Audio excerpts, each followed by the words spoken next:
Hello, everybody, and welcome back to Fast Guard News. I'm Dwight Gibson, I'm Roderick Payne. and today's topic is professionalism as a security guard. How important is it to be professional at all times, especially when you're on post? It, whenever you on post, you're on somebody else's property, providing the service to them. I don't think many security guards understand this, but you're basically your own business. You're creating your own style of doing things. People see, oh man, we really like Rob, we really like Dwight. They came here, they're professional. So you want to always leave that lasting impression on customers. When you go places, I've seen security guards sag their pants. I've seen security guards not want to wear the security shirt. They think they would look cooler in some ripped jeans and whatever they were wearing.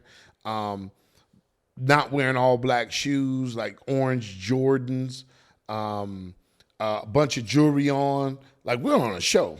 I've seen security guards show up with so much jewelry, like Mr. T, and got the shirt bloused open to the third button. It's like, come on, man, you on post. You want to, when a person walks in, you don't want to leave any doubt in their mind that you're a security guard, that you're there for their safety. But when you have that too much cologne, like all of these things, I guess somehow make it like being too chatty, saying things that could be misconstrued.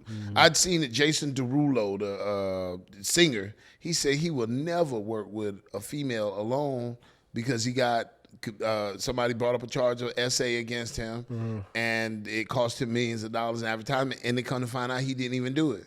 So security guards got to understand that, man. You writing your own ticket. How professional you stay on that post is how long you're going to have that job. You want to be highly requested. You want people to say, man, I want these guys. I want guys of this caliber because he really came here, and he or she came and did their job to the T and left a great impression on us. We want to use them every time we have something. So that level of professionalism, it can be taught. I want you to remember these three things. When you go on a site, you want to look in the mirror and make sure that your teeth look good. Make sure that your teeth are clean. Make sure there ain't spinach or some shit in your teeth. Make sure that your clothing looks good on you, i.e., look in the mirror, make sure it's tucked in, don't have no big ass stains on it, it's not torn, it's not dirty. And make sure, and this is the big one, make sure that when you're there, you pay attention to what's going on and not to your cell phone. There is not a complaint bigger than the guard looked funny, he had stuff around his mouth. The guard had a shirt on, but it looked like he was rolling in the mud before he came in here. Or cell phones. All he did was talk on the cell phone or look at something on his cell phone all night. What about fraternizing with the opposite sex, whether you're a female guard or a male guard? That can be really, really. You remember when we were at a site up in New Jersey, and when we took the site over, they had a female guard that came with it, and they wanted us to continue keeping her on.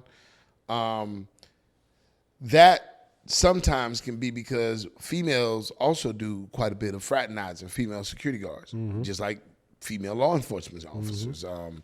I worked with quite a few of them during my time. Sometimes because it's something about a man in a uniform, but it's definitely something about a woman in a uniform. And sometimes guys get overzealous. Women have to know how to put a stop to that. Like, hey, I'm here to work nicely in a professional manner. If you're a female security guard, remember guys are supposed to be in slacks or whatever the case is, but there's still security uniforms for females. You're not going to work in tights. You know how many times I've seen that? Girls going in tights or shirt that are very revealing. And people see them, and it's like, hey, are you here for security? Or, like, you don't ever want to leave that type of, there was a police officer that I worked with that had her uniform specially cut with the sleeves and everything, and, so you could see her small waist, and everything was just so tight, she looked like a Barbie doll. And there's nothing you could do. She worked out, that's great. But it doesn't have to be so revealing. And that goes for guys too. I've seen guys that are 3Xs, they try to get a 1X, trying to show that the veins coming out of their arm because it's cutting off the circulation in the arm. I'm saying I've seen that in law enforcement and in security. Think how many times we've been doing an event and the guy obviously comes up that's a 2X. Like, probably medium. No. You're not a medium. Why? You know, it's a good look if you got the body for it. And I'm not trying to body shame anybody. But some people, you got to really look in the mirror. Like I said, look at your teeth, mirror, and then don't be on your phone. If you look in the mirror and you think that this is how you want to go out and present yourself, and you know you haven't worked out in the last 5 years, be realistic. If your shirt is dirty or not creased, I think a lot of guards and a lot of people in general have gotten away from dry cleaning. When I was in law enforcement, my uniforms had to be dry cleaned. They have to have a crease in them. Your gig line got to be straight. Your shirt got to be tucked in. They used to check us, make sure we had keepers on. Keepers are the little bands that go around your belt to keep it from turning around if you get in a fight. And it's small details like that that really separate law enforcement from security guards. It's the professionalism. So if you're a security guard and you strive to be as professional as possible, it doesn't have to be a bunch of high cost stuff, but you know, don't wear a bunch of jewelry to the job. You're not there to try to impress anybody. Like I see guys with sunglasses on at night with ear pods in. How are you paying attention to anything? I've seen guys on jobs working by themselves with an ear thing in. Who are you talking to? You're not talking to anybody. It looks like one of those security guard costumes at Halloween. It's just be as professional as you possibly can. If you don't know what that is, think about those 3 things, but then also think about this person's hiring you. They probably didn't want to hire you, and you want to make the transition to you being there and doing your job as simple as possible and as easy as possible. Cordial. Hey, how you doing? So as a guard, let's say you're a guard and you're working an event and there's a lot of attractive ladies at the event. One lady in particular tries to flirt with you while you're on post. How do you handle that without A, upsetting the female, and B, remaining professional and not crossing that line? You got to have a great deal of patience. Because it could turn into a situation where you say no in a certain kind of way, and she takes it one way and goes and accuses you. Yeah, he's harassing me. Right. And that can go both ways. I'll take it another step further. Imagine you're somewhere where nobody has clothes on. The same deal, because this is 2025, about to be 2026. People do wild things. They have security for all type of parties, right? There's a certain group of people who like upside down pineapples that have parties. They hire professional companies for security because they want them to be professional while they're there. Part of that is no matter how tempting it is, music festivals. Some girls come in there, you know, some guys come in there with no shirts on, you know. Professionalism. You're not there inside the club as a patron. Conduct yourself in a professional manner. Even if you do see somebody that's absolutely drop dead gorgeous, you can't take your eyes off them. Be professional. You're not there for that. If you're paying attention to them all night, then some stuff might go on and it might affect you actually doing the job you're getting paid for. I say keep the money coming in at all time. Everything else you can do when you get off. But the issue, I think, with a lot of people is they use, well, same thing with law enforcement officers. They use the badge to their advantage. Some of these women that talk to police officers wouldn't talk to those guys if they weren't in uniform. It's something about the badge, man, it brings them out. And that goes for security and law enforcement. Even military. Something about a uniform really turns the opposite sex on quite a bit. You got to be able to handle those interactions as professional as, hey, how you doing? Everything's good, just here doing this, and keep moving. But not you're going to sit there and fraternize, you're going to be leaning across. Remember, we had the one supermarket that was saying that they didn't want the guards fraternizing with the people. They walked in, the guard had his arm on the countertop, leaned over, talking to a female employee. We don't want that in our location. Understand that. Nobody wants to talk to you like that. If you come to work with that mentality of, hey, I'm gonna make the money and I'm gonna use this as a location this is my ATM, I'm coming here to pull out money, then you won't handle yourself like that. But if you think you're in a nightclub and you about to get some phone numbers before you go home, like I've seen many a guy get in major trouble. And I think that this is the millennium of SA complaints.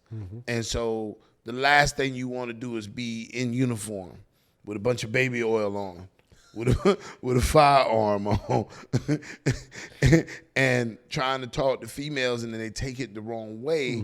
And then maybe the person that hired you is going to come and they're going to see you with the baby oil and 2 pounds of cologne on and your shirt opened up down to your nipples. And they're going to be like, hey, what are you doing?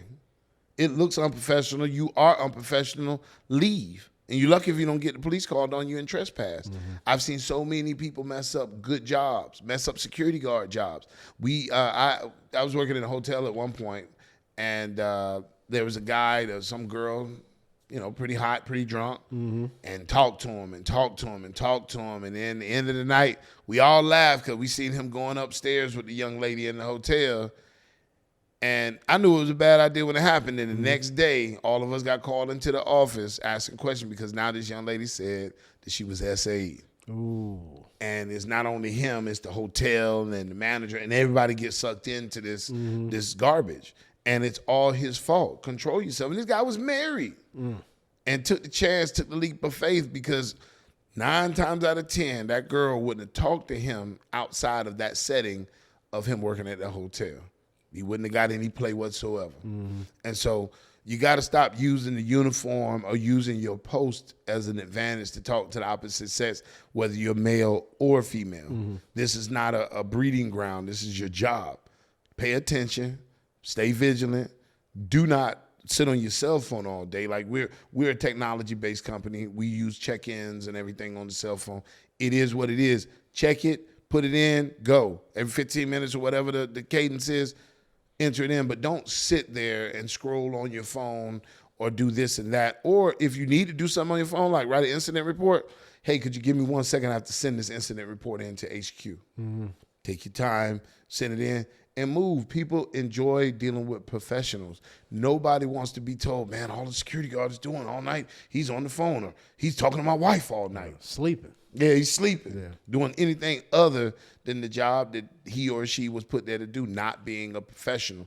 That's the difference between most companies and what you get when you deal with us. We are wanting people and urging people, and if they don't do it, then they're off. There's no compromise when it comes to levels of quality and what we want put out on the street. The guards have to be cognizant of what our expectations are, and have to be cognizant of what the job is. The issue is, I think that a lot of guys have been working security for a long time. And I think that sometimes it's a bad thing when you talk to a person, man, I've been working security 30 years. It's okay. Do you have a permanent job in security? No. Could be indicative of them being unprofessional. Could be a strong possibility. Like when you say that you're a trash man, you've been doing this for the last 30 years, you don't jump around to trash companies. When you say that you're a police officer, typically you don't jump around to different law enforcement agencies. You stay with one agency, you retire there. But if you're unable to retain said job, then that means that something you're doing just isn't right. Right. Well, if you need to hire professional security, or if you're a guard and you're looking to get your license and get trained to be a professional, you can reach us online at www.fastguardservice.com or by phone at 844-254-8273. We look forward to hearing from you soon. Thank you, and have a great night. Have a nice one.